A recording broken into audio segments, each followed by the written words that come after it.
Hello students, I am Kalpana Mishra and welcome back to my YouTube channel. Students आज हम करने जा रहे हैं class 8 science chapter number 12 friction के मल्टीपल चॉइस क्वेश्चन। स्टूडेंट्स अगर आपने इसके पहले के चैप्टर के मल्टीपल चॉइस क्वेश्चंस नहीं देखे हैं तो आप चैनल के प्लेलिस्ट पर जाकर MCQ क्लास 8 का अगर आप निकालेंगे साइंस तो सारे चैप्टर की प्लेलिस्ट आपको सीरीज से मिल जाएगी। ठीक है, तो चलिए स्टार्ट करते हैं हम चैप्टर नंबर 12 के MCQ।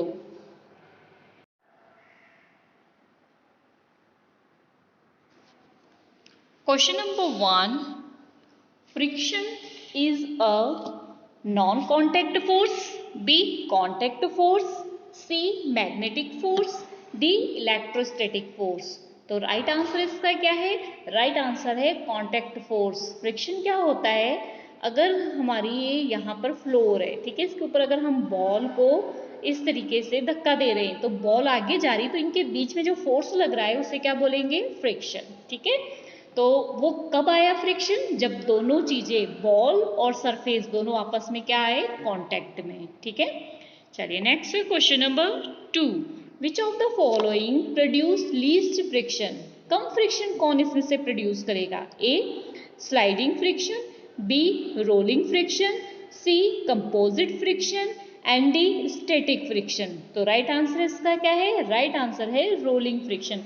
आपने देखा होगा ना, अगर लगेज कोई लेके जाता है तो आजकल क्या होता है, उसमें बीच में ऐसे पहिए से लगे होते हैं। ठीक है, क्यों लगे होते हैं? क्योंकि उसको मूव कराना बड़ा आसान होता है। जिससे भी जो फ्लोर होता है ना उसमें, और इस पहिए की वजह से, इस पहिए की वजह से जो है फ्रिक्शन क्या होता है? कम हो जाता है और हम उसको आसानी से धकेलते हुए ले जाते हैं। तो इस फ्रिक्शन को क्या बोलते हैं? Rolling friction. ठीक है, next question number 3, friction always क्या होता है? Opposite the motion, help the motion, C both A and B, D none of this. तो राइट आंसर क्या है? राइट आंसर है अपोजिट द मोशन। अगर ये बॉल है, इसको मैं पुश कर रही हूँ, ठीक है, यहाँ पर अगर इसको फ्रिक्शन लग रहा है तो ये फ्रिक्शन क्या होता है? अपोजिट डायरेक्शन में होता है। क्यों?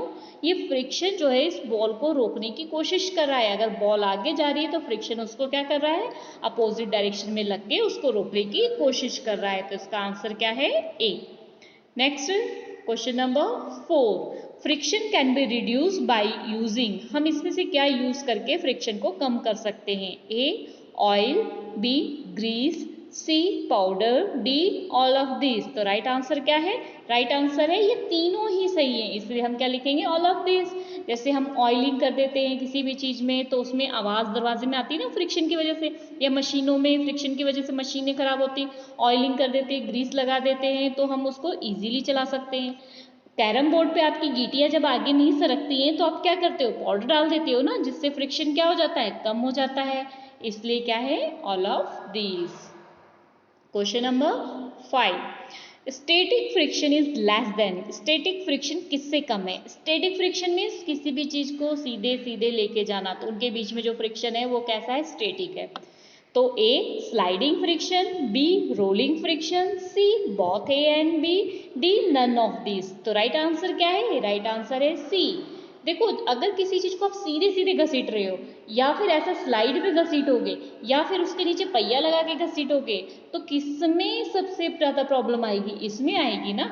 ठीक है, इसका मतलब ये दोनों ही सही है, तो क्या है आपका? सी।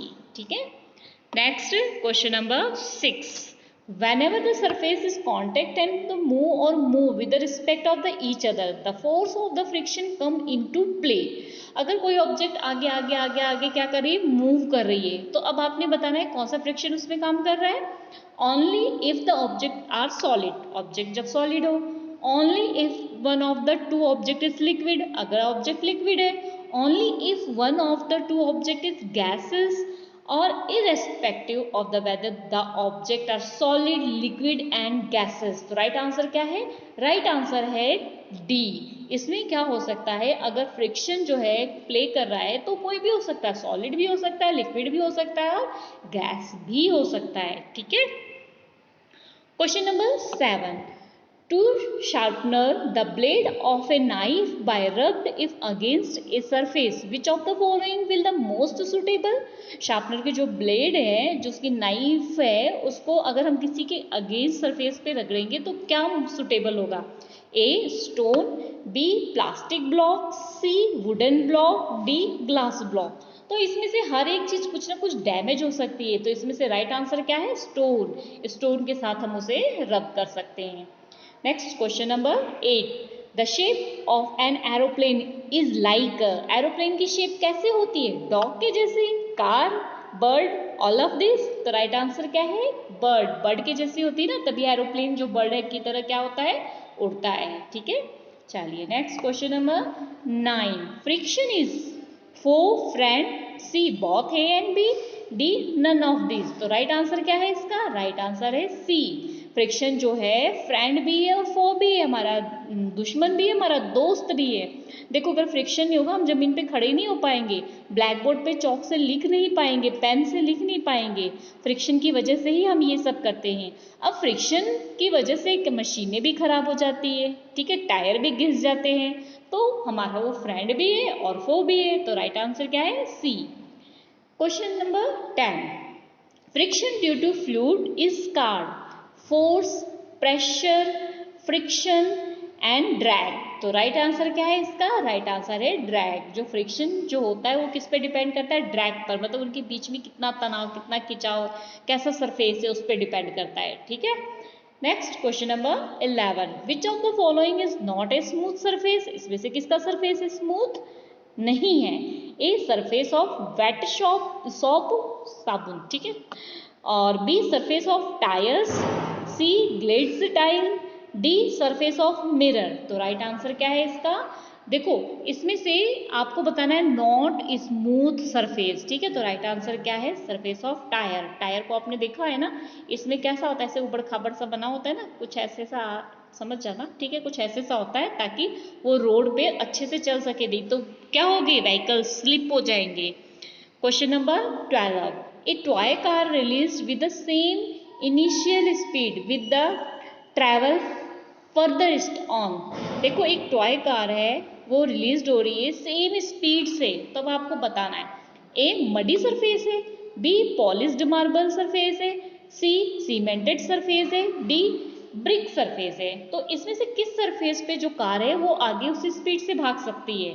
तो वो कौन सा सरफेस होगा? बी पॉलिश्ड मार्बल सरफेस होगा। तो उस पर इजीली बिल्कुल चिकना जितना सरफेस होगा वो उतनी स्पीड से भागती है ना। ठीक है, next question number 13, if we apply oil on a door hinge the friction will. अगर हम दरवाजे के हिंग में जो है ऑयल अप्लाई करते हैं तो क्या होगा? ए जो जोड़ होता है ना, हिंग मीन्स जोड़, जो बीच में दरवाजे के जोड़ होता है ना, उसको बोलते हैं। A increase, B decrease, C disappear all through and D will remain unchange. तो राइट आंसर क्या है? देखो इससे क्या होगा? फ्रिक्शन डिक्रीज होगा, तभी डोर में आवाज क्या हो जाएगी? बंद हो जाएगी। ठीक है, और डोर इजीली हम खोल और बंद कर सकते हैं। Question number 14, lubricant, A reduce friction, B increase friction, C both A and B, D none of these. तो राइट आंसर क्या है? देखो लुब्रिकेंट्स क्या होता है? जैसे ऑयल है, ग्रीस है, मतलब जो भी चीज हम यूज करते हैं फ्रिक्शन को कम करने के लिए, उसे क्या बोलते हैं? लुब्रिकेंट। तो राइट आंसर क्या है? A reduce friction. ठीक है, question number 15, force of friction depend on. Force of friction किस पर डिपेंड करता है?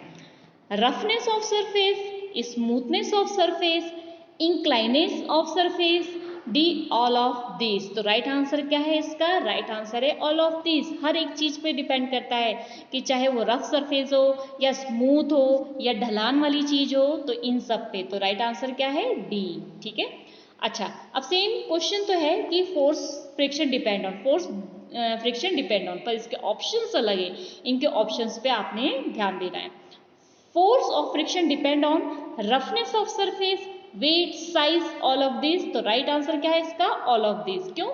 फ्रिक्शन किसमें ज्यादा या कम होगा? अगर हम छोटी बॉल लें या बड़ी बॉल लें तो फ्रिक्शन किसमें ज्यादा होगा? बड़ी में ज्यादा होगा ना। तो साइज भी है, भारी है कि हल्की है? हल्की चीज ज्यादा दूर जाएगी, भारी चीज कम दूर जाएगी। समझ आ गई ना मेरी बात? तो इसमें भी क्या हो गया? All of these. Question number 17. Fluid are a liquid, B gases, C both A and B, D none of these. तो राइट आंसर इसका क्या है? फ्लूइड क्या है? इसमें से लिक्विड है, गैस है या बोथ है या नन ऑफ दीज. तो राइट आंसर इसका क्या है? सी, ए एंड बी. क्योंकि बहती हुई चीज, लिक्विड भी आगे बहती है और गैसेस भी आगे बहती है, इसलिए सी हमारा राइट आंसर है. ठीक है. Question number 18. Which is streamline object? Streamline means उसकी बॉडी जो है, जैसे स्ट्रीमलाइन मीन्स क्या होता है? कुछ इस शेप में बनी हो, इस शेप में, मतलब ऐसी स्ट्रीमलाइन जैसे फिश की होती है ना, ऐसे. Boat, aeroplane, ship, all of these. तो राइट आंसर इसका क्या है? राइट आंसर है ऑल ऑफ दीज. ठीक है, क्योंकि सभी की बॉडी इसी शेप की होती है ना. Question number 19. Smooth surface has less friction. Surface अगर स्मूथ है, चिकना है, तो less friction. B more friction. C sometime less और sometime more. D all of this. तो राइट आंसर इसका क्या है? राइट आंसर है ए, लेस फ्रिक्शन. जितना सरफेस स्मूथ होगा ना, उतना ही फ्रिक्शन क्या होगा? कम होगा. ठीक है. Question number 20. Which of the following is responsible for the wearing out of the bicycle tyre? A muscular force, B magnetic force, C frictional force, D electrostatic force. तो right answer क्या है? Frictional force. जो tyre होते हैं ना bicycle के, उसमें जो वेयरिंग होते हैं, वायरिंग जिनको वेयरिंग उस टाइप के, तो वो आपने देखा होगा ये इस तरीके से, इस तरीके से. ठीक है. तो इसमें क्या होता है कि इसकी वजह से क्या होता है, जो फ्रिक्शन होता है ना फोर्स का, वो कम होता है, जिसकी वजह से वो थोड़ी सी तेजी से भागती है. ठीक है. Question number 21. It is difficult to walk on a oily floor because. आपको ऑयली फ्लोर पे चलना बहुत मुश्किल होगा. क्यों? Floor get spoiled. There is more resistance. C force of friction is high. Force of friction is less. तो force of friction क्या होगा? लेस होगा, कम होगा. तभी तो हम चल नहीं पाएंगे और बार बार क्या करेंगे? फिसल जाएंगे. Question number 22. Spring balance is a device used to measure the dash acting on an object. Spring balance को ऐसा डिवाइस है जिसमें हम क्या मेजर कर सकते हैं? Mass, pressure, force, none of these. तो राइट आंसर क्या है इसमें? राइट आंसर है हमारा सी, फोर्स. फोर्स को हम स्प्रिंग बैलेंस में कर सकते हैं. आपके बुक में दिया हुआ है कुछ इस तरीके से स्प्रिंग बैलेंस होता है. ठीक है. तो इसमें से क्या करते हैं? फोर्स को मेजर करते हैं. Question number 23. A matchstick struck on a matchbox catches fire easily.